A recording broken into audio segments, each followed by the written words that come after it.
조갑제TV 시청자 여러분 안녕하십니까? 저는 조갑제닷컴의 조셉별입니다. 2022년 9월 29일 저녁 6시를 가리키고 있습니다. 지난 27일 헌법재판소에서 열린 검수완박 법안에 대한 권한쟁의 심판에서 한동훈 장관의 15분 모두 진술이 지금 화제가 되고 있다라고 소개해 드린 바 있습니다. 자, 이 15분 발언을 듣고 있으면 정말 완벽한 논리적 구조를 가진 국민교재다. 그리고 검수완박의 부당성과 위헌성을 아주 정교하게 집약한 결정판이다. 자, 이렇게 평가할 수 있겠는데요. 오늘은 그 내용을 직접 소개를 해드리겠습니다. 자, 빠르게 읽어가도록 하겠습니다. 내용이 많습니다. 자, 한동훈 장관 이렇게 시작합니다. 안녕하십니까. 심판 청구인 대한민국 법무부 장관 한동훈입니다. 지금부터 이 사건 검찰청법, 형사소송법 개정의 위헌성에 대해서 말씀드리겠습니다. 자, 중간에 조금 내용이 많기 때문에 좀 건너뛰면서 읽도록 하겠습니다. 자, 이 입법은 잘못된 의도로 잘못된 절차를 통해 잘못된 내용으로 국민에게 피해를 주는 것으로서 위헌입니다. 자, 이 대목이 이 전체 발언의 아주 핵심입니다.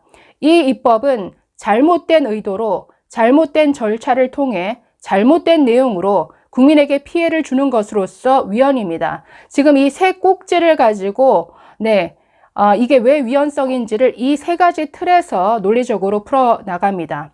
자, 첫째, 이 법률은 정권 교체를 앞두고 일부 정치인들이 범죄 수사를 회피하기 위해 잘못된 의도로 만들어져 위헌입니다. 불과 몇 달 전인 4월로 되돌아가 보겠습니다. 대선에서 패하고 정권 교체가 다가오자 민주당 의원들은 갑자기 검찰 수사권 폐지 법안을 발의하였습니다. 민주당 박홍근 원내대표는 검찰로부터의 수사권 분리를 주장하며 반드시 문재인 대통령과 이재명 상임 고문을 지켜내겠다고 공언하였습니다. 또한 소위 검수완박법에 반대한 무소속 양양자 의원은 민주당 의원으로부터 검수완박 안 되면 문 청와대 20명이 감옥 가니 검수완박해야 한다라는 취지의 말을 들었다고 하였습니다. 주도적으로 법안을 발의했고 청와대 선거 개입 의혹 사건으로 검찰 수사를 받고 기소된 황운하 의원은 이 법은 검찰 수사를 증발시키는 것이고 검수완박이 되었다면 자신은 기소되지 않았을 것이라고 말했습니다.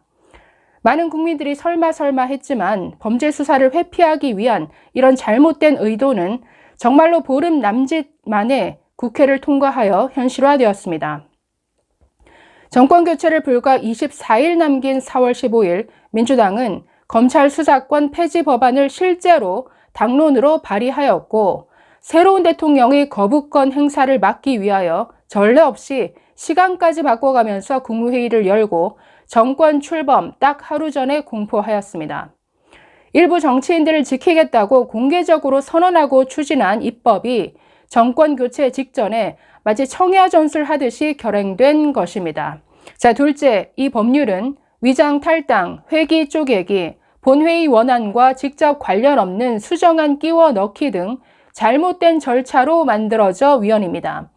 헌법재판소는 의회 민주주의는 단순히 국가의 정책 결정에 참여할 권한을 의회에 유보하는 것에 그치는 것이 아니라 나아가 의사결정 과정의 민주적 정당성이 요구된다고 하였습니다.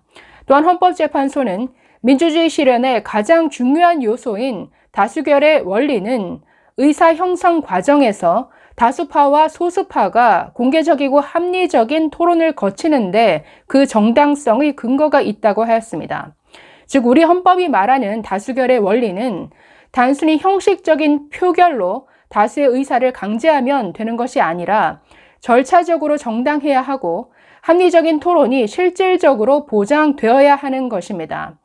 토론과 설득이 배제된 다수결은 민주주의가 아닙니다. 그러나 이 사건의 입법 과정은 합리적인 토론의 기회를 없애고 이러한 다수결의 원리를 위반함으로써 이 나라 민주주의와 법치주의의 원칙을 부끄러울 정도로 훼손하였습니다. 저는 이 대목이 아주 중요하죠. 토론과 설득이 배제된 다수결은 민주주의가 아니다. 자, 이런 다수결의 원리를 위반함으로써 이 나라 민주주의와 법치주의가 아주 심각하게 훼손되었다라고 지적하고 있습니다. 자, 구체적으로 말씀드리면 위장탈당이라는 대한민국 헌정 역사상 듣도 보도 못한 반헌법적 행위를 통해 안건 조정 절차를 조롱하고 무력화하였습니다. 자, 그러면서 아주 구체적인 사례들을 조목조목 나열합니다. 양양자 의원 사보임, 민영배 위장탈당, 회기 쪼개기, 안건조정위원회 무력화, 이런 것들이 왜 국회법 위반인지에 대해서 하나하나 사례를 들어가면서 지적하고 있는데 양이 많아서 그 부분은 넘어가도록 하겠습니다. 자, 마지막 부분으로 넘어가겠습니다. 셋째, 이 법률은 국민을 범죄로부터 보호해야 하는 검찰의 헌법상 기능을 훼손하여 국민에게 피해를 주는 잘못된 내용으로 만들어져 위헌입니다. 자, 첫 번째 잘못된 의도로 만들어졌다. 두 번째 잘못된 절차로 만들어졌다. 세 번째가 잘못된 내용이기 때문에 이건 위헌이다. 지금 이런 논리입니다. 자, 계속 보시면 헌법상 검사의 수사, 소추 기능은 국민을 범죄로부터 철저히 보호하기 위한 헌법상의 책무입니다. 그런데 이 법률은 헌법상 검사의 수사, 소추 기능이 정상적으로 작동되기 어렵도록 제한하여 국민을 위한 기본권 보호 기능을 본질적으로 침해하였습니다. 이 입법은 황운하 의원이 공공연히 밝혔듯이 검찰 수사의 증발을 위해 추진되었습니다. 실제 통계상으로도 확인되듯이 일부 범죄 수사가 증발하여 국민이 범죄로부터 제대로 보호받지 못하는 결과를 초래하였고, 또한 최근 변호사 설문조사 결과 73.5%가 수사 지연으로 인한 피해를 호소하고 있기도 합니다. 이는 국민이 실제로 체감하는 피해입니다.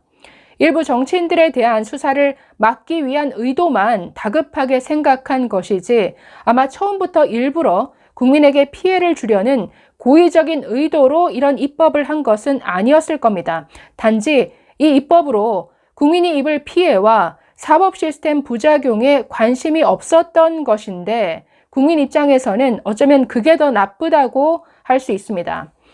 다급한 나머지 검찰 수사가 광범위한 영역에서 담당해온 다양한 국민 보호 기능에 어떤 구멍이 생길지 생각조차 안 해본 것이고 이미 디지털 성범죄 수사, 스토킹 수사 등에서 예상하지 못한 국민 보호의 구멍이 속속 드러나고 있습니다. 대표적으로 고발인의 이의신청권을 박탈함으로써 고발을 통해서나마 비로소 범죄 피해를 호소할 수 있는 장애인, 아동 등 사회적 약자들에 대한 보호를 한층 더 어렵게 만들어 버렸습니다. 자, 이 고발인 이의신청권 박탈은 이번 검수완박 법안에서 가장 인권 침해적인 요소가 큰 부분이죠. 이 부분은 모든 시민단체가 아주 반대하고 아주 비판한 부분이기도 합니다. 자, 그래서 고발을 통해서 사회의 부조리를 알려온 공익 제보자들이 꿈꾸는 정의의 실현도 더 어려워질 것입니다. 라고 하면서 그 구체적인 그러니까 어떤 부작용이 있을 것인지를 구체적인 사례를 들어서 설명하고 있는데 이 구체적인 사례는 넘어가도록 하겠습니다. 자, 또 이걸 지적합니다.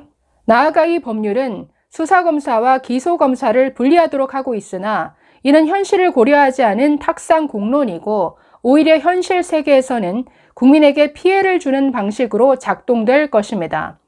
판결과 같은 사법작용의 하나인 소추 단계에서 검사는 증거를 직접 보거나 듣는 과정을 거쳐야 정확한 판단을 할 수 있음에도 이를 봉쇄함으로써 검사 소추권의 본질을 훼손하였습니다.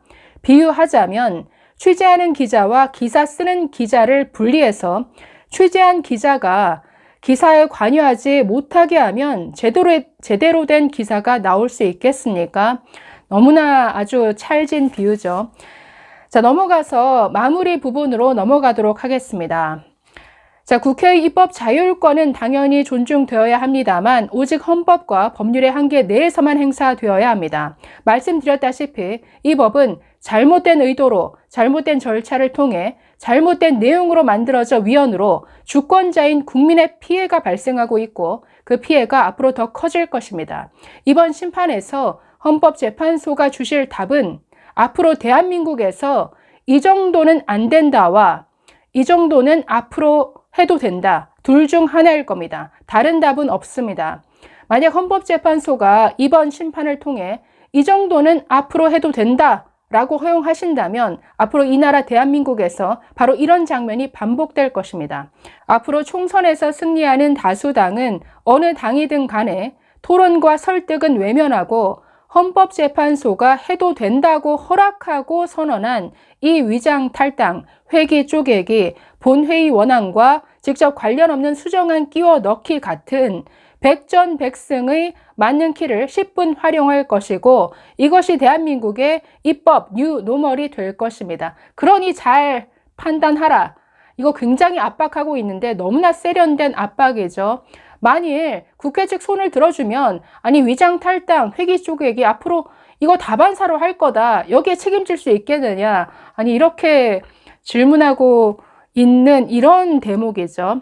자, 마지막입니다. 대한민국 국민은 민주화와 산업화를 동시에 일궈낸 위대한 사람들입니다. 대한민국 국민은 이보다 나은 민주주의와 법치주의를 누릴 자격이 있는 분들이라고 생각합니다. 선을 넘었다. 대한민국에서 이 정도는 안 된다라고 멈출 수 있는 곳은 이제 헌법재판소 뿐입니다. 대한민국 헌법의 수호자인 헌법재판소의 현명한 판단을 부탁드립니다. 나 여기까지 읽어드렸습니다. 어떻게 들으셨습니까? 저는 굉장히 국민을 앞세웠다라는 점에서 매우 감동적이었고 처음부터 끝까지 아주 완벽한 논리적 구조를 가지고 너무나 정교하게 아주 수많은 사례와 아주 구체적인 이런 부작용들이라든가 아주 현장에서 일어나고 있는 여러 가지 사례를 아주 정교하게 그 논거로 제시함으로써 정말 완벽한 논리를 만들어냈다라고 평가하고 싶습니다. 관련 영상도 한번 꼭 찾아서 한동훈 장관의 목소리로 이 영상도 한번 찾아보시기 바랍니다. 감사합니다.